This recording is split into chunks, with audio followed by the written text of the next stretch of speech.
So Very hopefully nice. hopefully my don't have as many problems with my camera anymore because I last 2 times I'm using my Mac and it's Are you on your new computer now? Or no. Yeah. Yep. Same webcam though. I haven't upgraded the webcam yet. I'm hoping maybe my company will pay for one, so I don't have to. Be nice. But yeah, the Mac. I don't know if Mac's better than PC or whatever, but the Mac I have is much better than my PC. So. Oh, I It's meant been to. great. Yeah.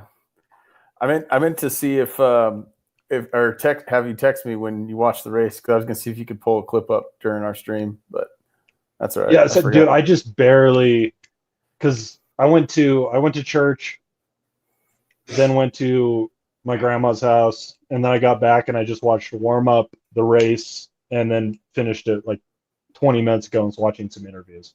Oh, nice. But And how's grandma doing? she's 93, so she's still really pretty with it. She likes my new car. Because this is your first time seeing her since Todd passed, right? No, I go down probably every other week.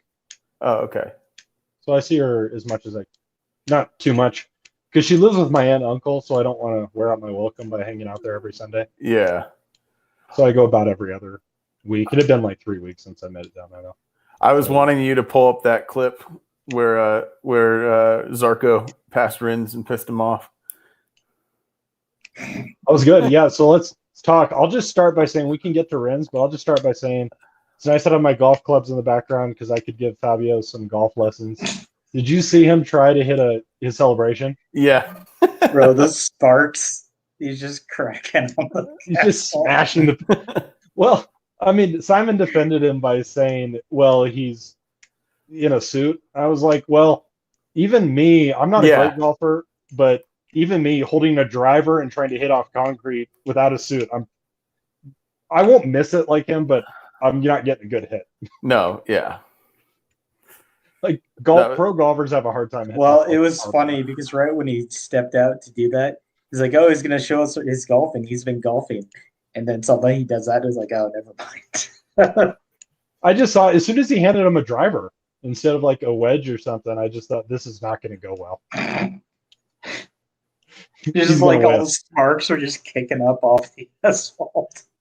Well, apparently they said later he's actually horrible at golf, so that was kind of a troll. I think it was. I was going to say. I think he was just joking around. Well, of course he's joking. Well, they were saying that he went golfing with his buddies earlier this week and was horrible.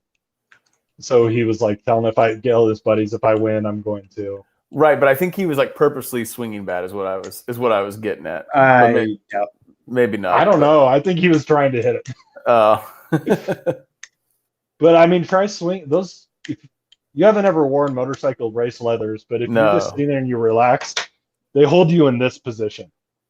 Like okay. Your arm, so your they keep your arms from actually being able to come together. Well, the idea is they are cut so that you are most comfortable when you're in race position, when you're tucked in. So they are designed, they're curved and cut. So when you're like this, there's no stretching. But when you're like this, it makes your arms want to do that. Oh, okay, gotcha. So it's like shooting a basketball with a like a suit coat on that's too tight. Like, So it reminds me of these like these large like German guys that used to lift at the YMCA, and Kiara and I would always play them in basketball afterwards, and they had like such massive lats that they like when they went to shoot the basketball, their elbows would be like way out. Yeah. So I'll give. I mean, he seems to suck at golf anyway, but can't be too hard on him on that. Trying to swing on that, dude. But yeah, we can start at the beginning of the race, like you said, man. Zarco with a brutal pass on Rins. I actually got to give Zarco props for that, man. Like a bat out of hell. I like seeing. There's a few guys that really are not afraid of passing like that, and I think top of my list is Mark, Zarco, and even actually Joan Mir. Yeah, will pass like that. And Mir had a solid race too. Dude, imagine that bike actually. Did you, Carl? You probably listened to it. I don't know if you did, Greg. Did you listen to FP2? I did not. No. There was about a 5-minute discussion with the three guys and Simon, who knows tech better than everybody, about the Suzuki bike, and they said, everybody else moved forward this year. Suzuki did not. And all the bikes, the best bikes on the grid, they have a rear squat device. So when you go around the corner, as you go to exit the corner, the rear of the bike squats down. So it balances the bike better, and it gives you it's easier to prevent wheelie and gives you better drive out of the corners. Suzuki doesn't have that device. So they do not get the drive out of corners that the other bikes do. So all the other bikes have an advantage on them. Wow. And Simon's saying the rate that Suzuki develops parts, it's unlikely they'll get a really good working one till next year. Jeez. So Mir's chance of defending his world title is just not going to happen. Well, yeah, which is it's hard unfortunate. Oh, go ahead, Carl. Sorry. I'd say it would be hard anyway with how Fabio's running. Yeah. Yeah, Fabio is just out of his mind this year. Dude, is anybody going to catch him? I mean, nobody's shown enough consistency. No, you're right about that. He would have to lose it because he hasn't won every race, and even sometimes he's been back. So, like, there's a reason people are as close as they are. But, you know, copy paste the first half to the second half, he would just win. And yeah, Zarco would be the closest, but I know. I wonder if I can quickly pull up. Yeah, Zarco, and then Francesco's third. And Francesco, I mean, he could even at some point maybe he's had some ones where he looks like he's clearly the best.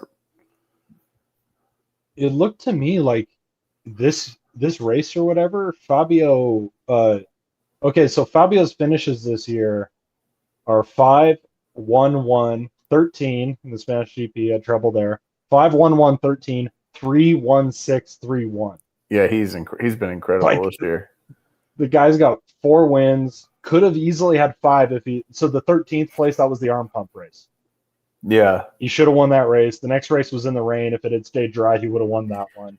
And I think in the 13th too, that was the one that he had like a really bad start too, if I remember right. He was like, I can't remember his start, but that was the one he got out to like a 4-second lead.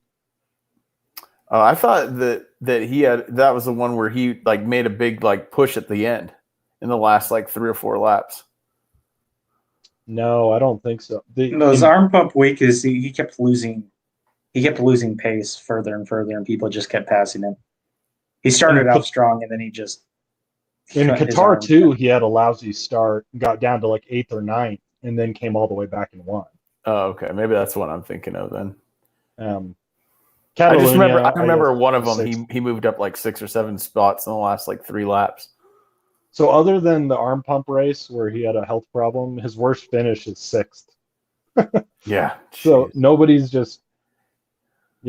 had anywhere approaching that. Hey, I'll tell you though, in my opinion, and this could be a little bit off too. Like I said, I'm kind of new at this, but I mean, just going off the last 4 weeks, it's too bad that KTM didn't have their shit together to start the season, because Miguel could be in the top 3 easily.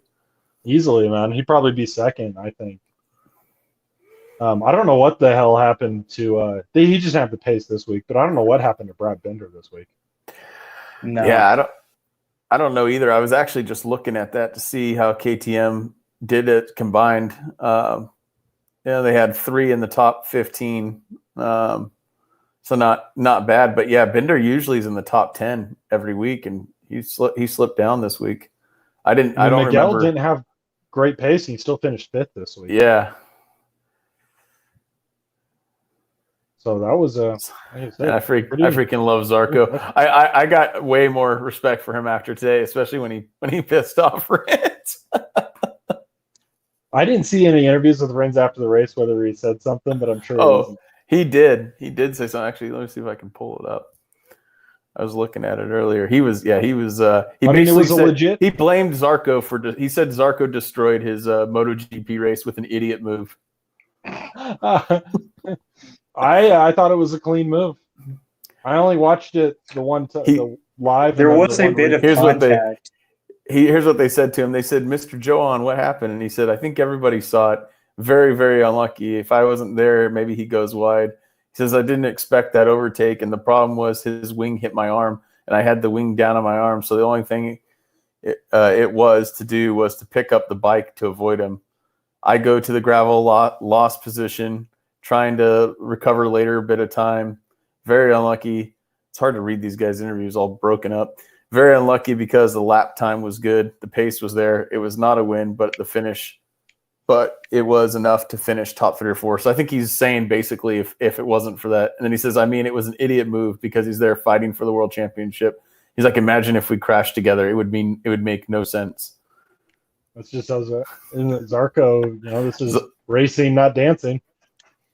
I wish Zarco actually would have ridden by him and just been like, hey, Rins, like how'd you do, bud? you finished 11th. Better luck next time. Comes by in the paddock like after the race, and he's like on one of their little scooters. He's just wheeling around. Yeah. Hey, Rins. Or if he would have just like blamed Comes Rins, by they ask him, they're like, Zarco, what happened out there? And he's like, I don't know, Rins came out of nowhere. Some bitch almost knocked me off. Did you see him? Rins almost killed me, man. Yeah, well, Zarco's the best Ducati, so yeah, I think I said that earlier on in the year that he was looking like the best Ducati, and maybe not pure talent wise, but his results are the best. Yeah. And let's talk about that Q1 though. Oh my gosh. Oh, was that insane? Like everybody thought it was done, and he passed within like the last second. Oh yeah. Got another lap in, and he just roasted everyone. Mm-hmm. I thought, when he ran out that second to last lap and ended up wide, and Matt and Steve said it's done. I immediately looked at the clock and I was like, I wonder if he can get around again. I did the same thing. I thought maybe he can't because there's only like 90 seconds at that point, but I guess he made it. He made it barely. And he just roasted. Yeah. What was funny earlier in that is he actually had. Remember, there was like 5 racers stacked up behind him. I mean, this wasn't just one guy. This was like half the Q1 was sitting there wanting to follow him, and they were just like, and that really got to him. And so that kind of screwed him up. And then I wasn't expecting that. And then suddenly, like Q1, just where did he finish in Q2? He was second row?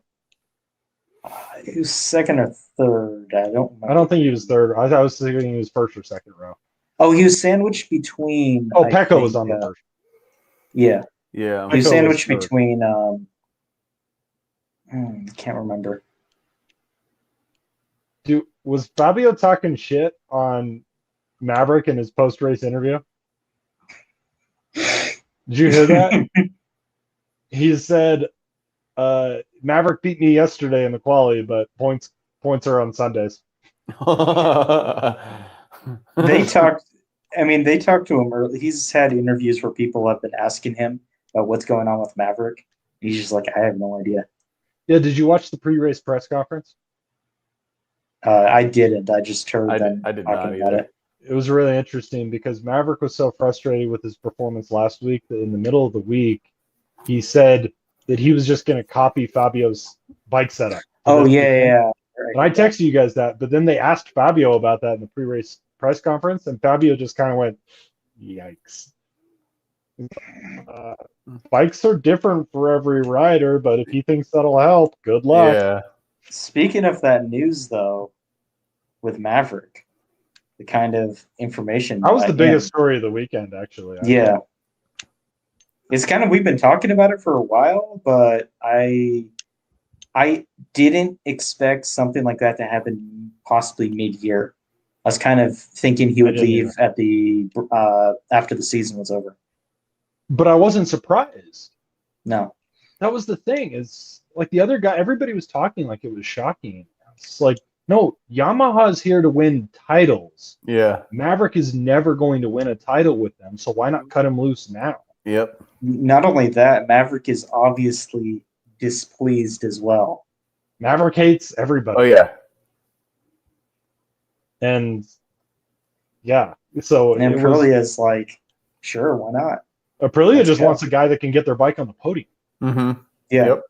So Maverick's a great guy for them. They're not trying to win a title, so they'd love to have Maverick. But, yeah, I think that was solid. Yeah, the only, like I said, I was just surprised everybody else. And he'll be the biggest rider they've ever had, right? Yeah, he'll be the best. Yeah, that they've ever had, and especially because they were trying to potentially also maybe they'll give Aleix the boot if they get Davi. Oh yeah, because Davi's the possibility for. Davi's been testing that bike. So if you imagine Aprilia having Davi and Maverick. Dude, I also love it too if they got Frankie. I know that wouldn't happen but Frankie's going to get a factory seat next year. Yeah, I hope so. He deserved one this year, especially with Maverick ducking out. Who's Yamaha going to put in there? They're going to get Franco's. I think it's a done deal. At this point, because maybe Maverick doesn't go to Aprilia, but at this point, there is zero chance he comes back to Yamaha. Not after all the rumors of this week and nobody denying them. Yep.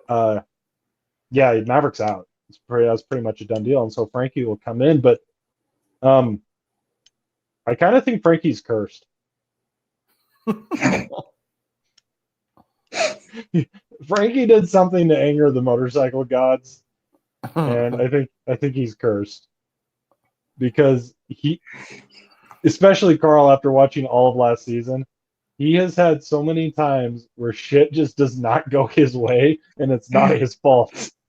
No, it's true. And now he's out for a knee surgery that's actually, they say it's an 8-week recovery. I thought they had it listed longer than that. I thought they had it listed as 10 to 12. But it might be. I didn't see it. I just heard minimum 8. Jeez. Well, that's why, I mean, that's why he wasn't here this weekend. Dude, we've seen it in other sports. We've seen other sports when athletes start to have stuff not fall their way. It kind of seems to always happen. Yep. And Franco could have been a world title winner or runner-up last year, if not for all the bad luck. Instead, he got third. Yeah, they're saying. Sorry, keep going. And then this year, he's got a lousy bike, but he's had a couple of things just not fall his way. Now his knee gave out on him. Yeah, that's. I don't know. Bad juju around Frankie. If Yamaha loses like the cursed Franco and then you lose Maverick, I mean, at least Fabio's like probably, as far as talent wise, second best after Mark out on the field. So at least they have him. But we went from Yamaha being like the deepest talented field to like Maverick being a bum, Frankie being cursed, Rossi being old. I know. Oh my gosh. Poor Valentino. He's gonna announce his retirement any day. Oh, 100%. Do you think he'll do it? Do you think he'll do it before the end of the season? He'll do it before the summer break's over. Yeah. Okay. It was just, again, like at this point in the season, when he does another crash out, another DNF, it's just like you just kind of shrug. Should we take an over? Should we take an over or under if in his retirement announcement, if he mentions the fact that the tires, he blames it on the tires? No, he won't. Zero chance. No, he's not that. He's not like tacky. No, he's just it's time. It's fine. He's going to be managing another team anyway, so. Yeah. Do you think he'll go right into that? I think he'll take some time. Nope. I think it's on for the next year. Oh wow! Yeah, it's on for the next year. He'll have an active role in it. There's going to be 8 Ducatis on the grid. Dang, dude, he'll actually be really. I bet he'll be really good in that role. Yeah. I mean, he's identified some great talents. Luca Marini is going to be good. Obviously, Frankie's great. Pecco's great. So he's essentially built a Italian rider development school. That's cool. That's like great. An Italian rider farm club, essentially. Yeah. Where he's trying to identify young Italian talent, develop it, and get it to MotoGP. So now you got the Italian riders, you got Italian bikes, you got Italian boss, and it'll be. And they asked some of the other guys, like Miguel and them, and they asked Zarco, it's like, do you want to start doing that for French riders? And Zarco said, well, I'd love to do that, but the fact is, Valentino's a legend. He has the pedigree to start a school. He goes, maybe I need to win a title before I start thinking about opening my own racing school. Well, not only that, I think it's more like beyond just that. It's the kind of certain type of people. Like Rossi is the type, just with how he approaches it, how he understands everything to that level. It's kind of like Davi could do that, for instance. I could see Davi doing that. Now I couldn't see Marc Marquez doing that. Yeah, Rossi seems like he's very meticulous and very planned out in how he executes things. Yeah, Davi especially is that way too. Davi's a good one to bring up. Yeah, there's been some Spanish legends like Jorge Lorenzo would be it, but I couldn't see Jorge doing it. I could see Danny Pedrosa doing it in Spain, but not. And actually, you said something that made me think. Oh, I was thinking about Mark. And just watching all the celebrations and stuff from last week. No, actually, I'll get into that later. The thing I wanted to mention about Mark is, again, the Honda. We've seen it. There's that rear tire, man. They cannot keep it. They can't. The chassis helped things. Yeah, Mark. This was the best overall. This was the best overall Honda finish this year. Because Taka had a great. He lost it, but he was going great. I don't think Taka raced the new chassis, though. I thought he did. I thought they moved. I could be wrong. It was just Mark that raced it, the new chassis. I wasn't looking very closely at Taka's bike during the race because I'm a doofus. But I'd be curious to see. I might let the race run in the other corner until I get a sideways shot of Taka's bike to see what he was. Well, either if that was not the case, whatever, it was the best overall, I thought, Honda performance this year. Yeah. Yeah. As a team. They still can't figure out how to get that rear tire to not be out of control out of corners. And I mean, did you see what happened to Mark in practice? Holy crap. Yeah. Did you see they just said, like, sometimes electronics just happen and screw up. That's been a problem all year. That's why they've had that crashed in like Le Mans too, and he was on pace for a win. I was going to say they've had that happen a couple of times. Wait, was it Le Mans? Was the Le Mans the wet weather race? It was. Le Mans was the flag to flag. Yeah. Yep. Yeah. Yeah, and when he high sided in practice, holy shit, that was a massive high side. That was as much air time as I'd ever seen on a high side. The dude was like horizontal, like 8 feet off the tarmac. Yeah.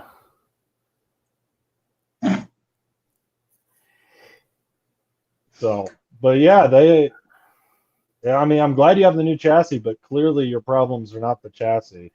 Well, I wonder, did they have this problem with the tire last year too, or is that just this year?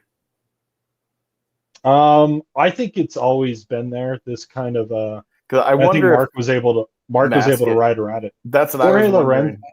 Jorge Lorenzo, even a couple years ago, used to wreck like Mark is wrecking right now. He used to wreck like that on the Honda.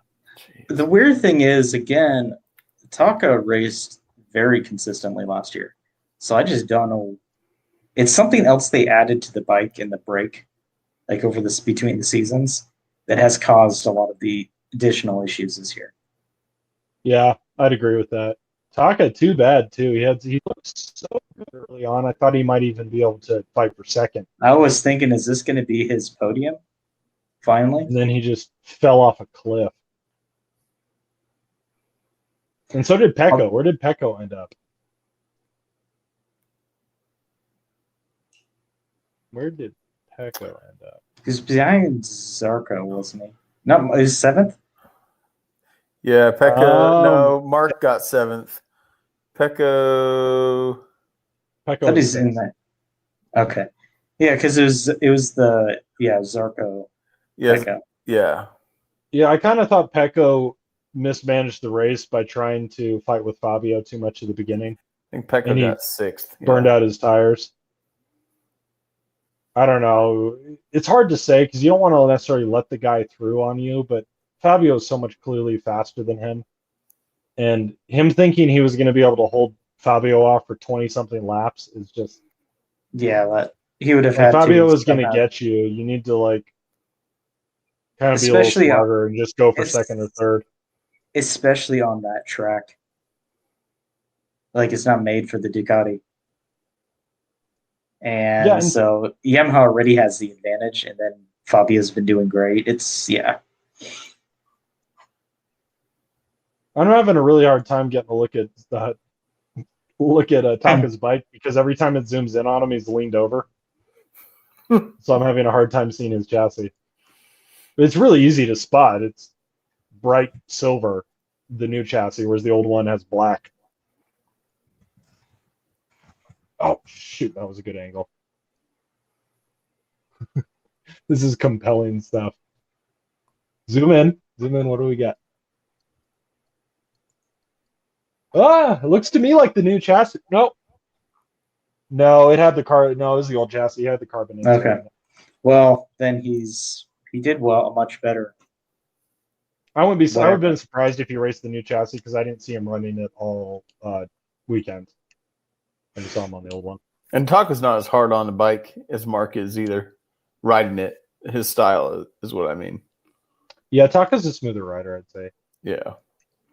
But yeah, he looked great. It's just too bad his tires fell off a cliff. One of these days, he's going to finally get his podium. But you know what's interesting is they said that one concern they have with Taka is that he does buckle under pressure. And you saw, Greg, there was a race last year when Taka had so much better pace than everybody. It was his race. He got pole position. It was essentially his race to lose, and he fell on the first lap. Wow. Like maybe the third turn or something like that. And it was like there was just so much pressure on him because every single person on the grid was saying Taka's going to win. Based off of how he did in the he was just so much faster than everybody in every session. Yeah, jeez. They thought, nope, Taka's going to win. And he never even been on the podium before. Wow. Way too much pressure, and he just buckled. Well, we did like that. Everyone was saying that last year that it really was the pressure. And so everyone kind of thought the next time that he was in that position, he'd do fine. Different outcome, but it sounds like he's still struggling with that. It's a classic athlete with a monkey on their back trying to win. You know, remember Phil Mickelson? He just choked away tournament after tournament until he finally won that first Masters. Yeah. And then he won several more majors throughout his career and turned into a really good winner. But sometimes you see that in sports, they need to get that first one. So Taka can finally somehow just sneak onto a podium one of these times. Maybe he'll get a few more after that. And then he'll be ready for a win. But there's no way he was going to go from never being on a podium to winning a race. Yeah. No way. No, there is one thing I brought up last week that when you weren't here, Greg, just a thought I had about how important starts are, and even somewhat seemingly more important than qualifiers at times. Because Mark was in the back, and suddenly at the start, he was in the front pack. He made up 10 laps. Yeah. He made up just for the start. And so, obviously, you may not be fighting for the win, but as far as fighting for the top 6, the start almost seems more important than the qualifiers at times. Mark's a demon on the starts, too. Yeah, he got out of there quick. He launches well, and then he just bullies everyone out of the way. Yeah, that's what I meant when I was saying he got out of there quick. He launches extremely well.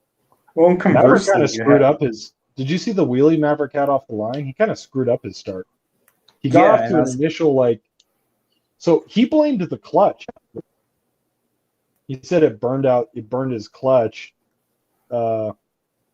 His start. He said the clutch burned up, so he didn't have enough.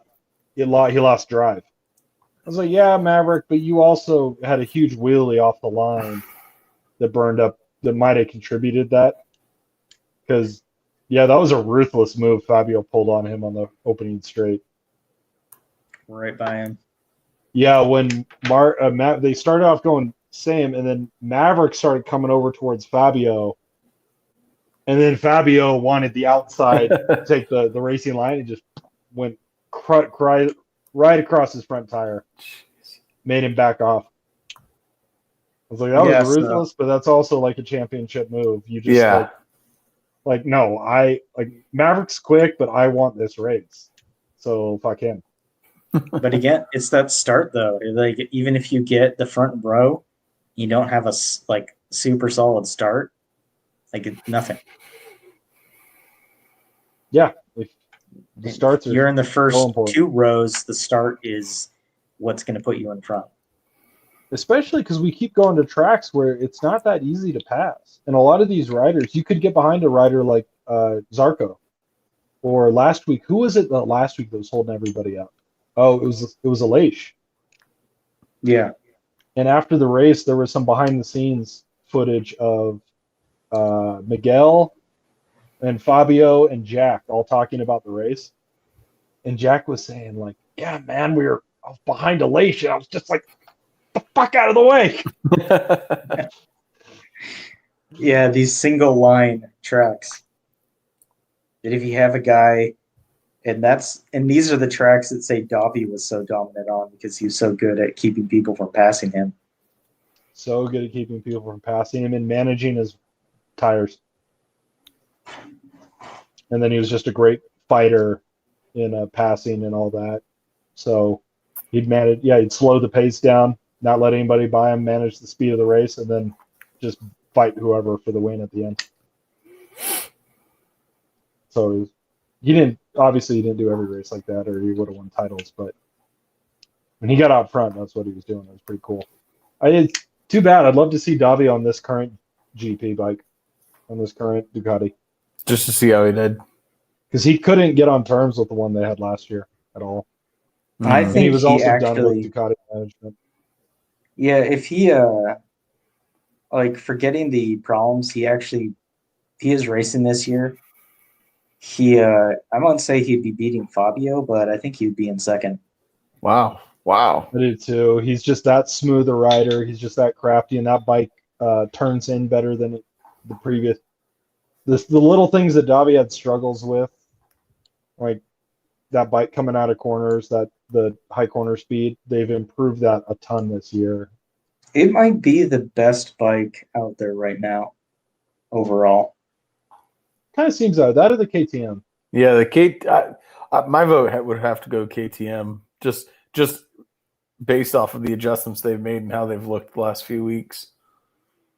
Yeah, there's definitely the Ducati still has it on the top speed, and you could see it from Pecco when he kept passing people back.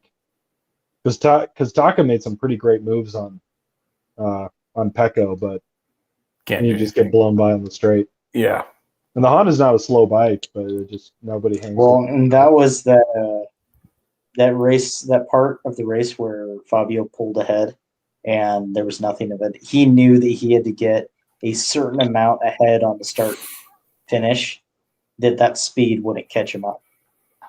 Yeah, he just realized, I think he realized he had to pass. He couldn't wait till the final chicane to pass. He had to pass earlier on, and then he could get a little bit of breathing room before the start finish straight. Yeah, because otherwise that would have been the same thing throughout the whole race.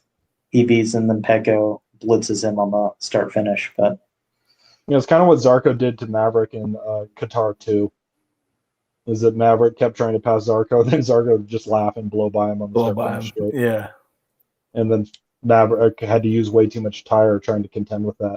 Whereas Fabio got past him and then got some distance, so Zarco couldn't pass him back. So what else do I got on this race?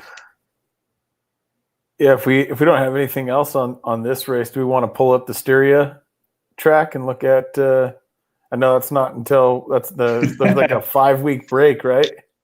Dude, we're not back till August. Yeah, it's 5 weeks, 6 weeks. Jeez. Yeah, all my stuff behind me is just going to be in boxes by then. Yeah. I'm going to spend all of July packing my apartment. So yeah, what other observations I have? I guess my only observation was just watching Mark at the end of last week when he won, and just kind of thinking in general how he needed that. Well, he needed no. It's more just like when we watch sports and people watch athletes, you kind of project onto them your own feelings, meaning you want every champion to be like the nicest guy too. You want him to be buddy with everybody and just this lovable guy. Like you want everybody to be a Tom Brady who's just like high-fiving everybody. Yeah.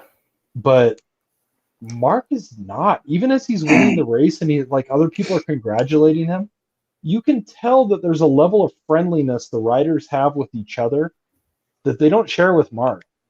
Like they're cordial with him and they're even congratulate him, give the handshake and stuff. But it's like when I saw in some of the unseen footage that you can see on MotoGP.com, you see like Fabio, Miguel, and Jack all sitting around like just telling some jokes and talking about the race. Mark's not there. And even in press conferences when they're joking around, Mark's just like, yeah, haha, kind of laughs along, but he's no Jack that everyone loves. He just doesn't care about being anybody's friend. And it's funny that as we watch our champions, we kind of want them. We want everybody to like each other. There's like an impulse for most sports fans to. You see the same thing in like movie stars. Yeah. You want your favorite movie stars to be on the same like David Letterman, the same talk show together, and all be like chummy with each other. Yeah. I don't get, and that's why whenever like movie stars are spotted together and they're joking around, it's huge tabloid news. Like, look at these guys hanging out; they're buddies. And they do that. The same effect is in sports, and it's just funny watching Mark because he's cool. Care. He's just distant. He's cool with his team mostly. And he's super, it's not like he's inhuman. He's super tight with his family and his personal friends. But he just doesn't give a fuck about being friends with people on the paddock. And it's really kind of funny to watch. He cares about one thing and one thing only, that podium. Get me on that podium. Hey, it's racing, not dancing. You don't need to be friends. Zarco has a little bit of that too, but Zarco will lean back and tell some jokes with people. Yeah. Mark will participate a little bit if someone engages him, but he's never the one to like make sideways comments in a press conference. Yeah. Or something like that. Fabio will do it. Jack will do it. Oh yeah, Jack will. Yeah, for sure. Pretty much Miguel won't do it, but that's just because he's not that funny. Zarco can be pretty funny.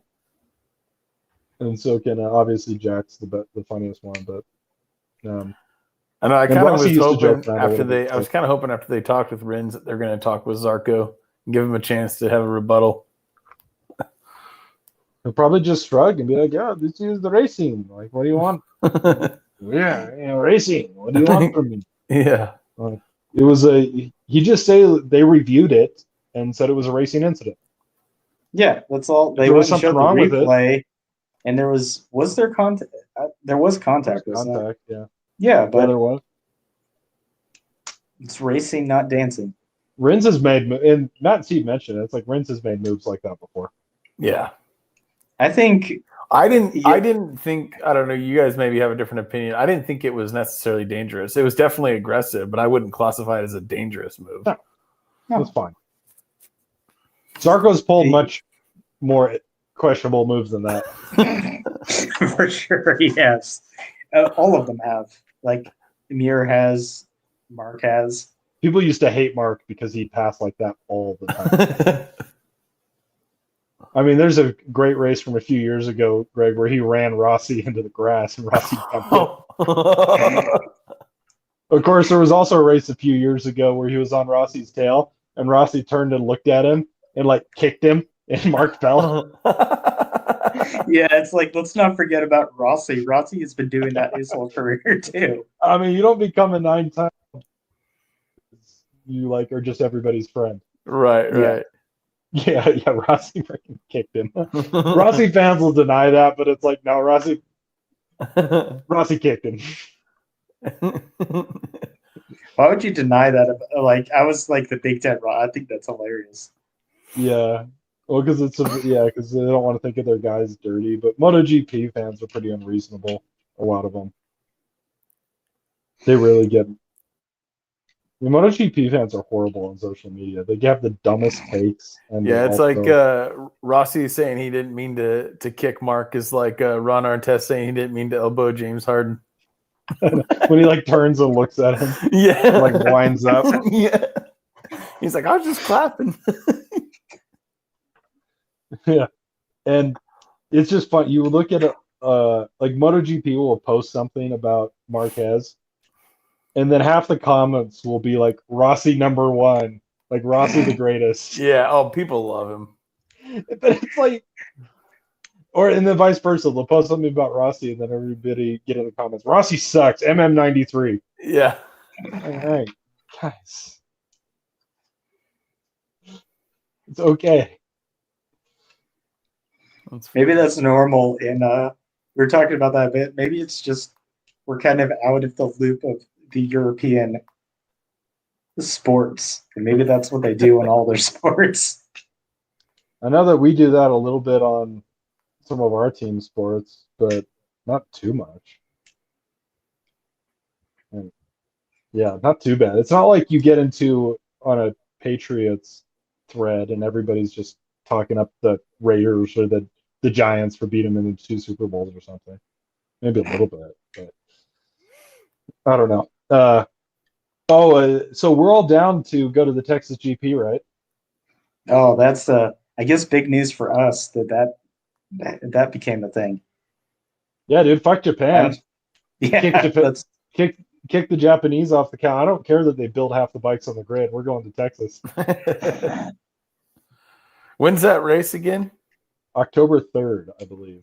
So I'll have to see. I think that's definitely doable. I know I'm doing I have a retreat for my company sometime in October, so I need to look into that. But yeah, Sunday. It'd be Sunday the 3rd, so October 1st. And I figured, even though Carl lives in Dallas, the race is in Austin, which is 3 hours away, and that would be really dumb to commute 6 hours a day for 3 days. Yeah, no. It would kind of kill. Yeah, so we'd want to get Friday night and Saturday night, a hotel Friday night and Saturday night. Yeah, or Airbnb, man. Yeah, Airbnb is what I mean. Get like a house or something. Yeah. Yeah, we'll get a comfy place in Austin because we'll all be professionals. We can afford it. And we can do a nice place Friday, Saturday in Austin, and then, drive down there Friday morning before practice, and then hang out Sunday night and drive back late. What kind of like ticket wise, like passes, do you get access to everything? Is it just the main? So I'll have to investigate exactly what the privileges are, but there's general admission passes is what we get. There's general admission, and then there's like VIP. And if you pay for the VIP, I think you get to sit in like the air conditioned booths or whatever, and you also get probably better access to the paddock. But I've been to World Superbike races and some of that aren't as high profile as MotoGP, but the general admissions pass is good. You get to sit in any grandstand you want to throughout the track. You get to mill around the paddock, visit all the vendors. You can probably even go out behind back a little bit and see some of the riders. You can come down to the podium celebrations. And this is going to be big, especially because Texas is probably one of the most open places that you could have a MotoGP race in the world. So I would guess it's going to be pretty packed. Yeah, that's what we were saying, because you're going to they skipped the Texas GP last year, so you're going to get all the American fans from last year that wanted to go end this year. That's awesome. So it'll be a good time, I think. And the championship could still be in question. It could be really important. Texas is another track, Greg, that's not quite as good as Germany, but Mark almost always wins there. Okay, so the Texas track is one that they've done before. This is not a first time. Yeah. Right. Okay, I was under the impression this was the first time. So that's no, that answers my question. They have the big old trophy. They have trophies with big old Longhorns on. That's awesome. They're just huge, and everybody shows up wearing cowboy hats. So the Europeans love it because they're just like, cool. American cowboy. Yeah, that's so cool. That'd be fun. Well, we'll see Yeah, I'll have to let you guys know. I'll know in a little, as we get a little bit closer. But I think the tickets ideally that won't go sounds on fun. sale. Sorry, didn't mean to interrupt you. No, you're fine. I was just saying I won't know probably more until like around August, but ideally that does sound like it could be a really fun time.